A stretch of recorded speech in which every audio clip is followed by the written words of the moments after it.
ভোরের আলো উঠতেই রাকিব বই নিয়ে বসে পড়ে। সবাই ঘুমিয়ে থাকলেও সে জানে স্বপ্ন পূরণ করতে হলে আগে জাগতে হয়।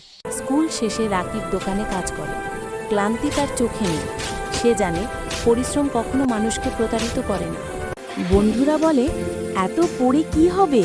রাকিব শুধু হাসে, বলে, একদিন তোমরা বুঝবে স্বপ্ন পূরণের একটাই রাস্তা, পরিশ্রম। রাত জেগে রাকিব বানায় তার সোলার লাইট প্রজেক্ট। আলো কম, কিন্তু তার মনোবল খুবই শক্ত।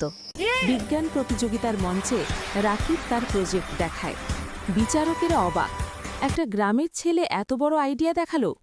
প্রথম স্থান। রাকিবের চোখ ভরে আসে আনন্দে।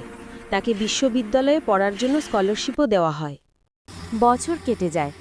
রাকিব একজন সফল ইঞ্জিনিয়ার হয়ে ফিরে আসে নিজের গ্রামে। এখন সবাই তাকে গর্ব নিয়ে দেখে। রাকিব বলে, জীবনে যত বড় স্বপ্নই দেখো তা পূরণ হবে শুধু পরিশ্রমে, কারণ পরিশ্রমে মানুষের জীবনের আসল আলো।